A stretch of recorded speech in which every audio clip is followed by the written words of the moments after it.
La primera vez que me acosté con Rubén, mi marido estaba en la habitación de al lado, preparando el desayuno para nuestros hijos. Y no me siento orgullosa de decirlo. Lo digo porque así empezó todo. Sin poesía. Sin planes. Sin excusas elaboradas. Solo un impulso que me salió del cuerpo como un estornudo imposible de contener. Lo peor es que ni siquiera era premeditado. Fue en nuestra casa, un sábado por la mañana, mientras Javier estaba haciendo tortitas y los niños se peleaban por el mando de la tele. Rubén vino a devolverme unas llaves. Y luego me las quitó de las manos. Literalmente y metafóricamente. ¿El motivo? ¿La chispa? Ni idea. Tal vez fue la acumulación de años de rutina, de besos en la frente y silencios que antes parecían cómodos y ahora eran ataúdes en miniatura.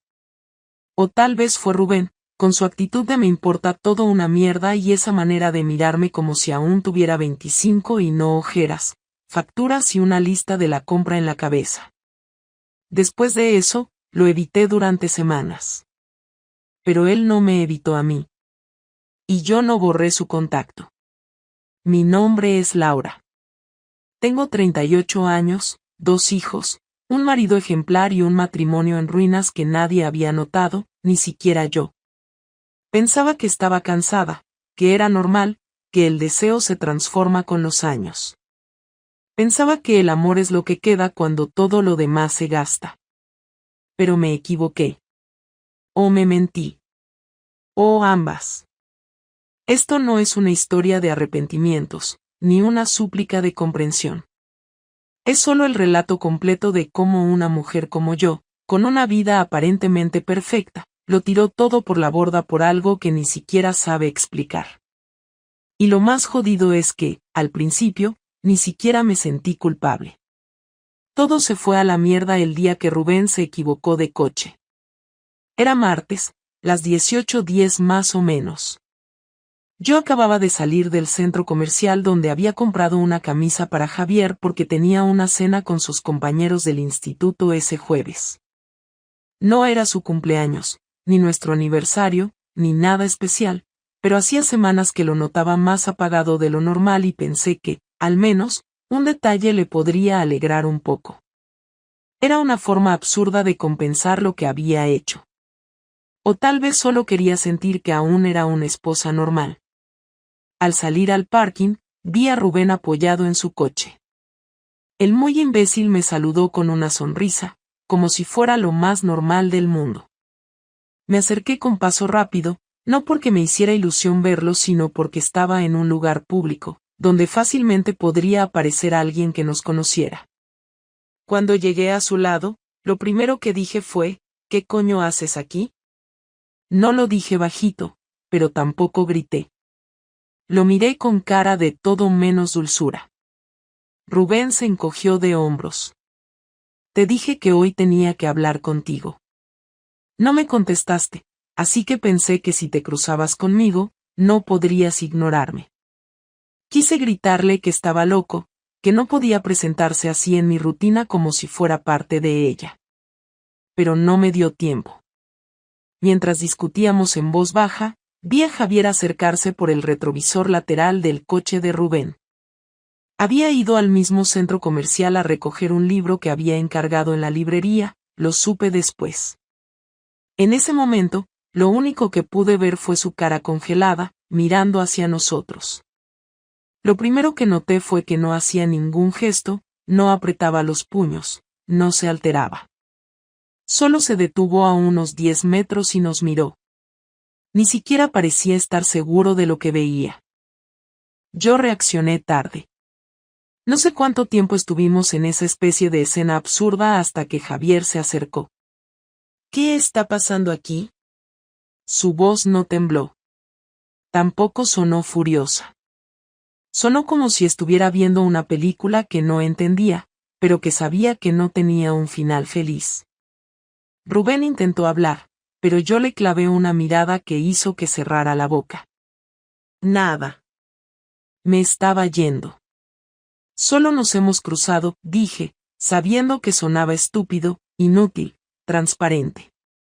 Javier no respondió, solo asintió despacio, con una calma que daba miedo.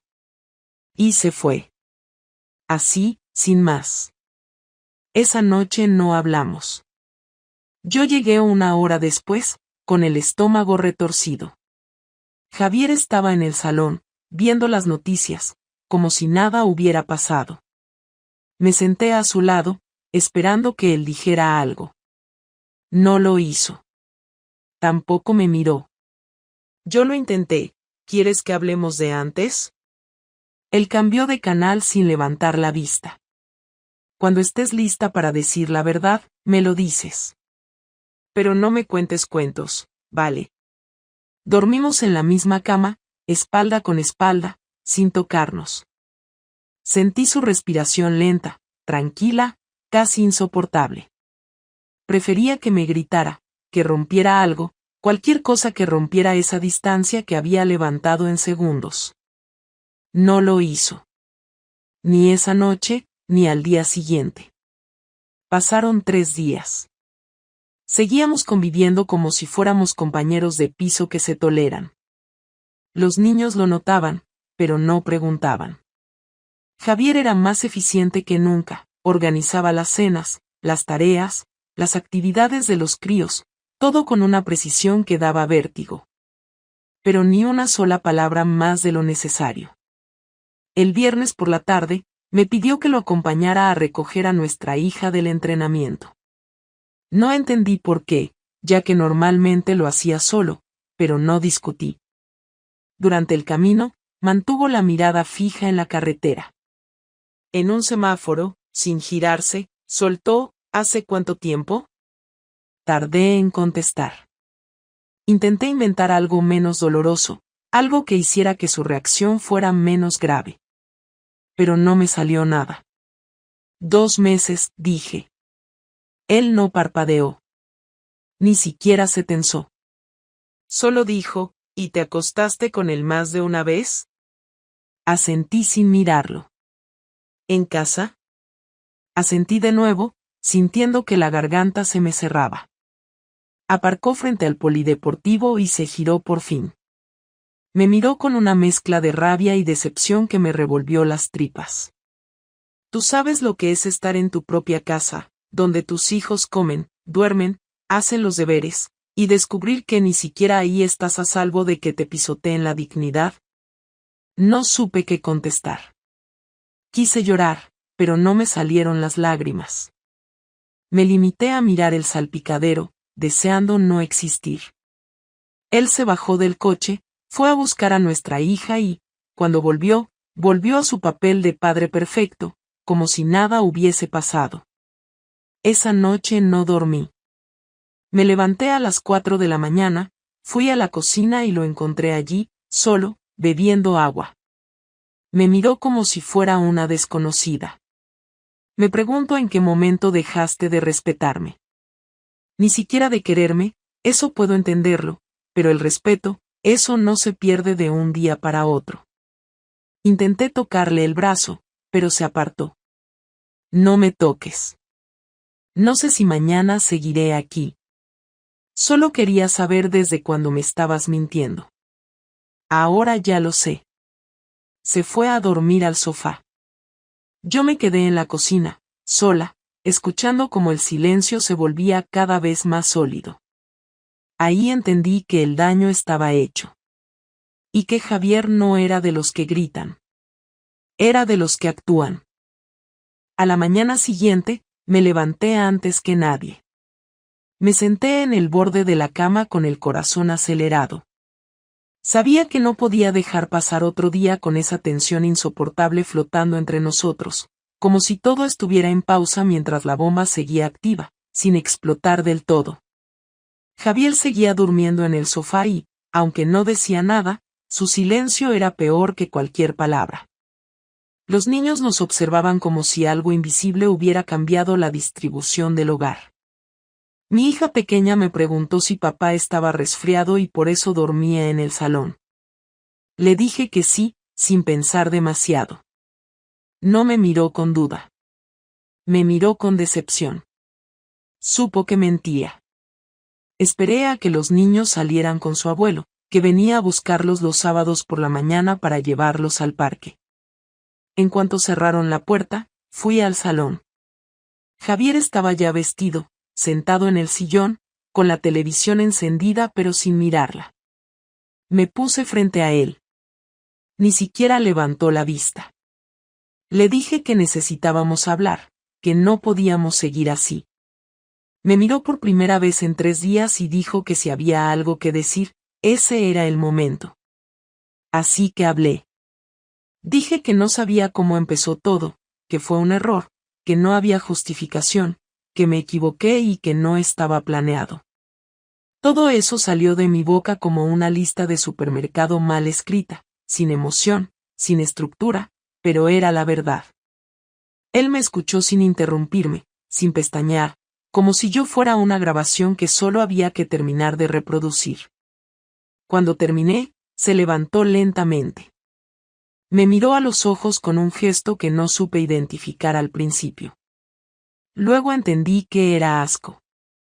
¿Te das cuenta de todo lo que rompiste por algo que ni siquiera sabes explicar? No te has acostado con un desconocido en un viaje de trabajo ni fue una aventura que se te fue de las manos. Lo trajiste a nuestra casa. Pasaste por delante del cuarto de tus hijos para meterte con otro hombre en nuestra cama. No fuiste víctima de un momento de debilidad, fuiste cómplice de cada decisión, paso a paso. Intenté decir algo, pero me interrumpió.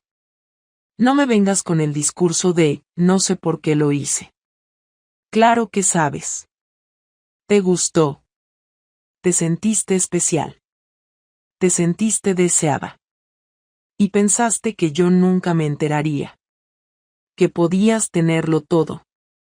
Y ahora vienes a pedirme que lo hablemos como si esto fuera una discusión más sobre quién se olvidó de pagar el recibo de la luz. Le pedí que no me hablara así, que estaba arrepentida, que estaba dispuesta a hacer lo que fuera para arreglarlo.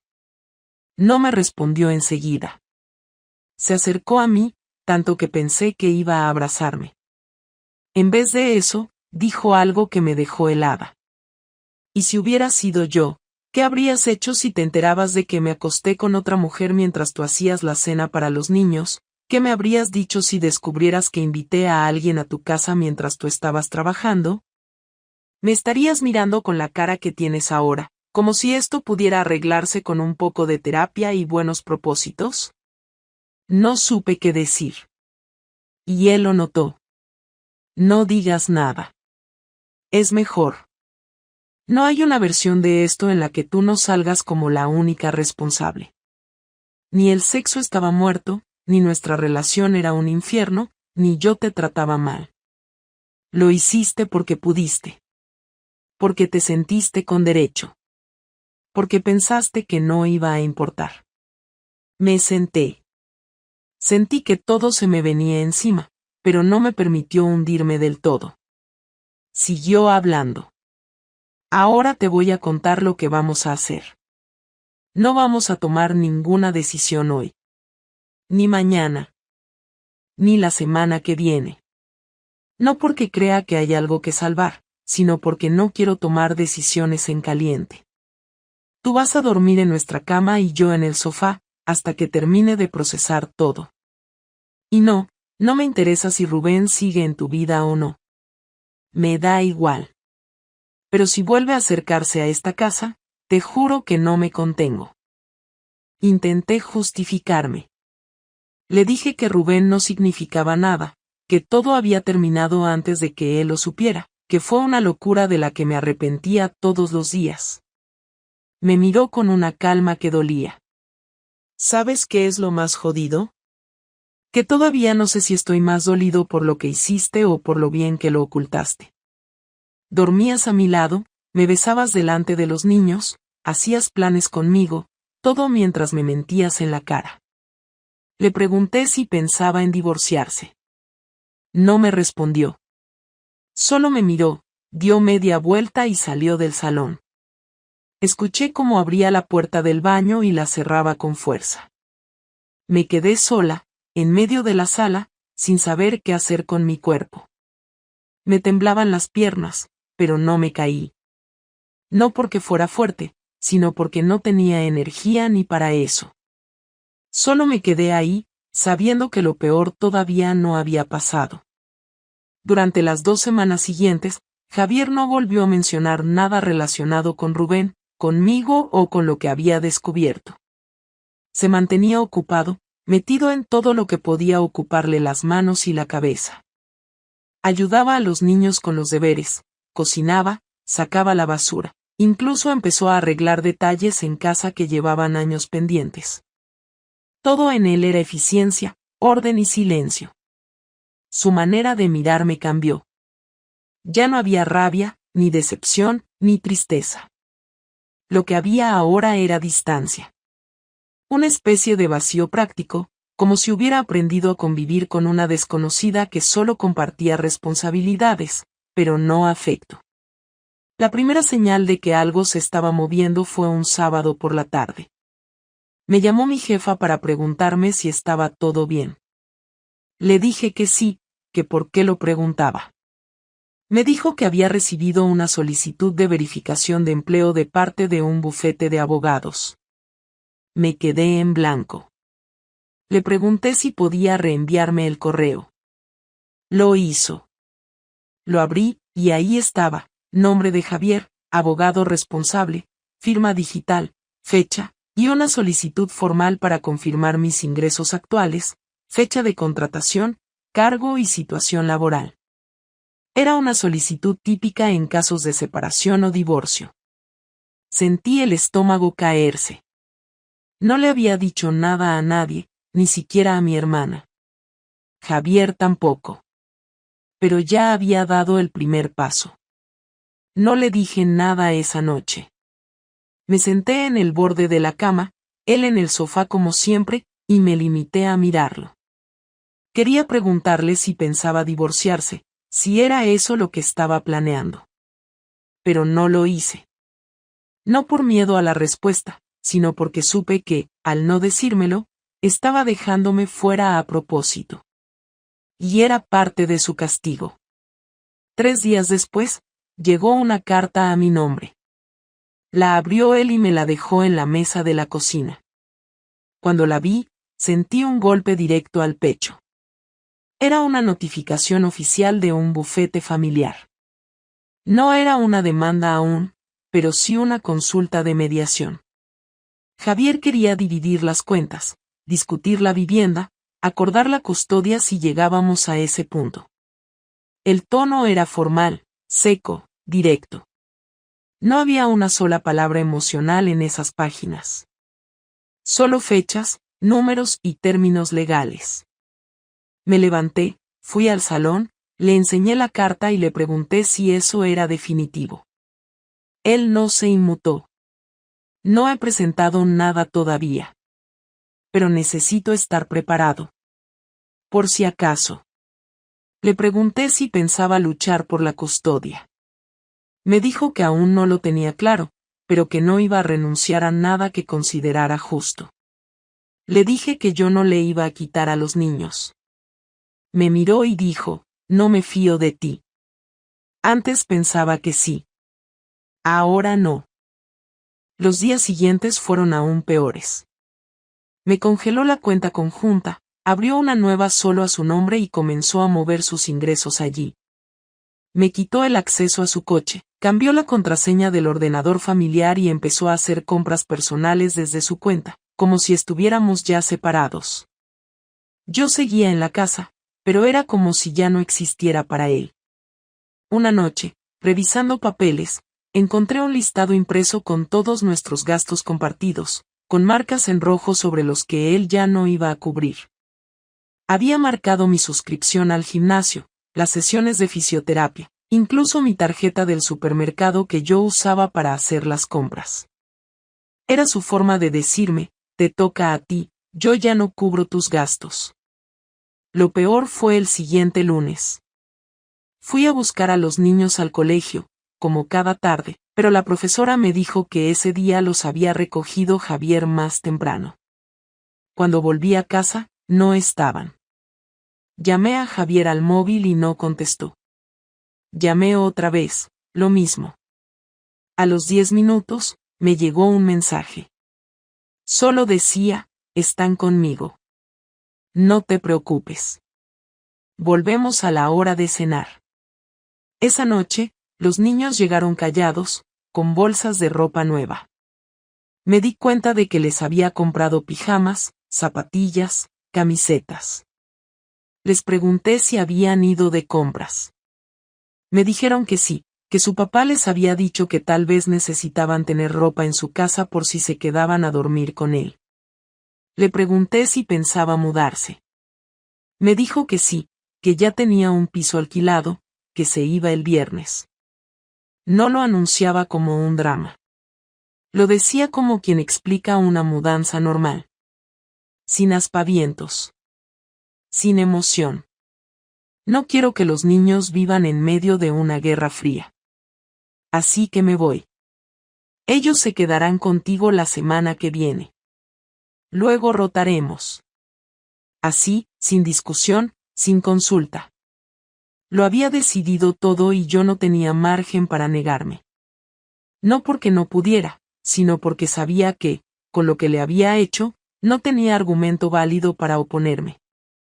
El viernes se fue con solo 3 maletas. Una de ropa, otra con su portátil y libros, y la tercera con algunos papeles y documentos. Ni un solo objeto emocional.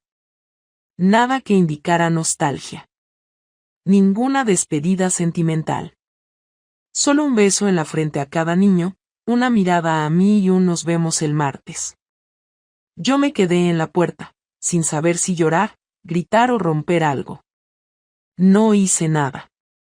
Cerré la puerta, recogí los platos de la cena, lavé los cubiertos y puse a los niños a dormir. Luego me senté en el sofá vacío, el mismo donde él había dormido las últimas 3 semanas. Toqué el cojín que solía usar y me di cuenta de que todavía olía a él. Me quedé sentada ahí durante horas, sin moverme, sin pensar. Sabía que eso no era lo peor. Lo peor estaba por venir. Pasaron 3 semanas desde que Javier se mudó. Durante ese tiempo, cumplió cada punto de su plan como si lo hubiese estado diseñando durante años.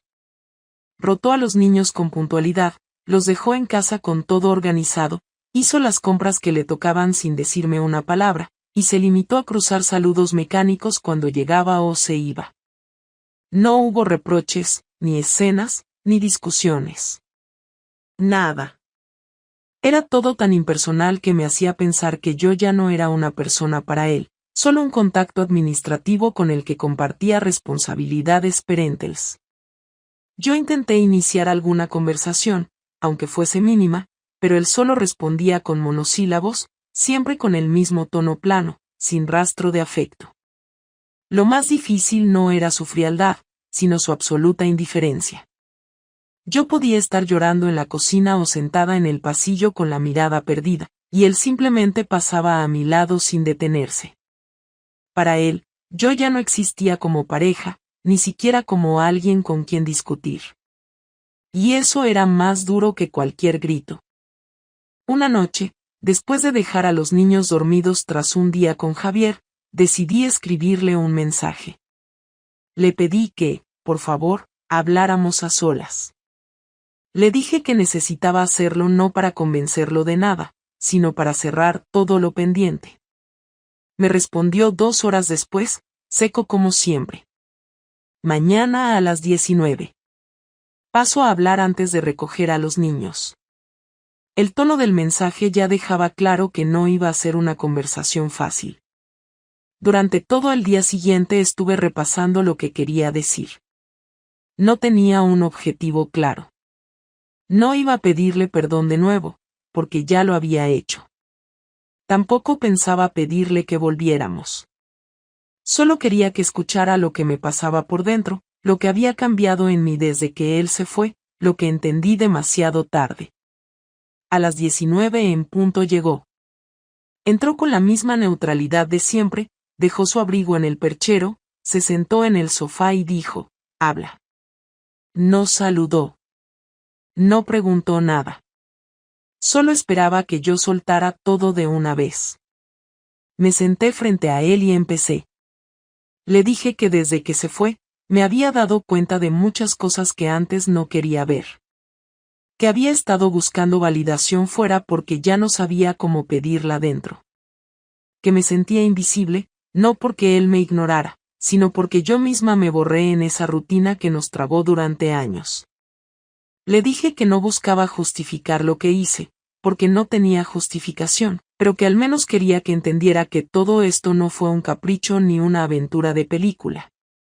Fue una decisión estúpida, egoísta y dañina, pero también fue el reflejo de un vacío que no supe nombrar a tiempo. Él me escuchó sin interrumpirme. Cuando terminé, hizo una pausa larga.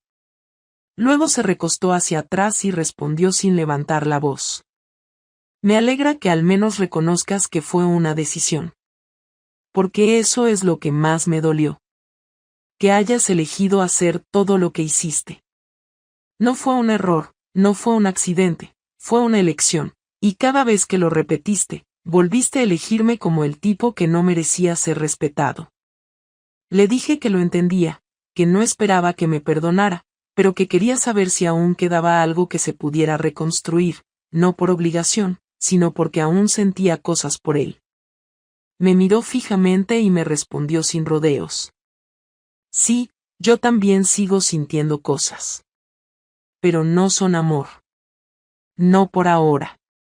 Puede que algún día desaparezca la rabia, puede que incluso un día pueda volver a mirarte sin recordar lo que hiciste. Pero eso no significa que quiera volver contigo. Lo que rompiste, Laura, no era solo la relación. Rompiste mi confianza.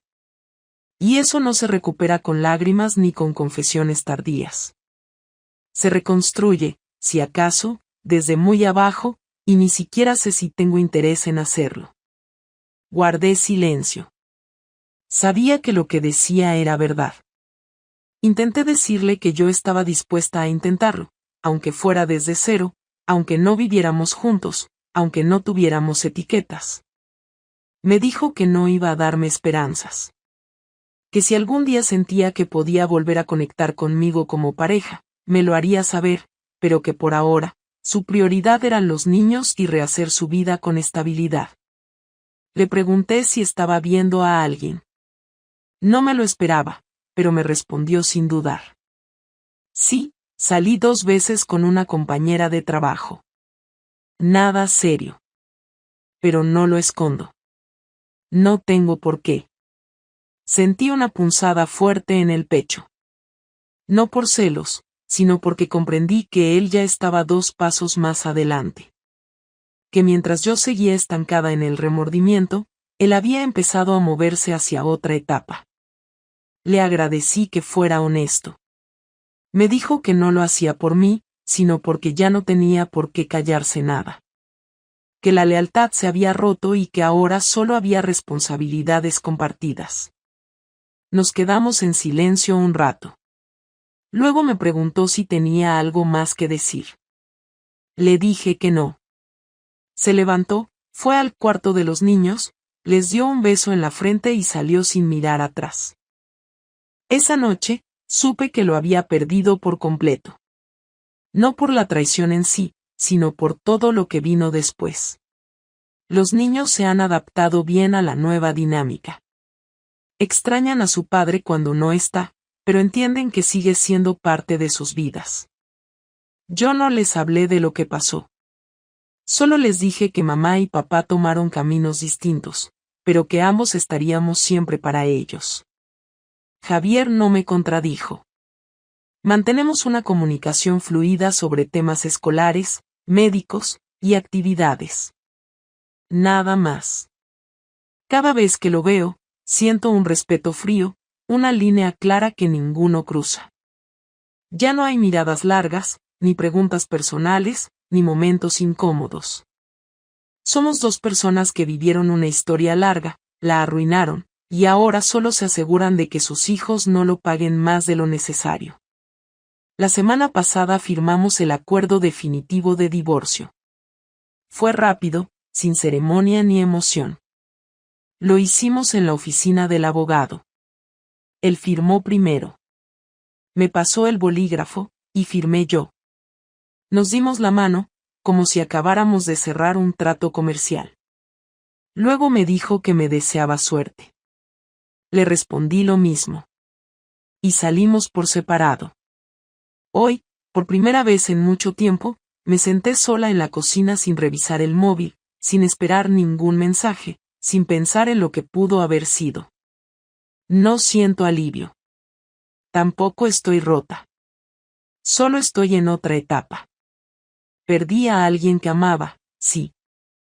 Perdí una vida que pensaba que era estable. Pero también entendí que cuando uno cruza una línea, no siempre hay camino de regreso. Y si lo hay, muchas veces no vale la pena recorrerlo. No porque no duela, sino porque ya no lleva a ninguna parte. No tengo planes grandiosos. No pienso rehacer mi vida con prisa ni buscar una historia nueva que tape la anterior. Solo quiero estar en paz. Con lo que hice. Con lo que perdí. Y con lo que aún tengo.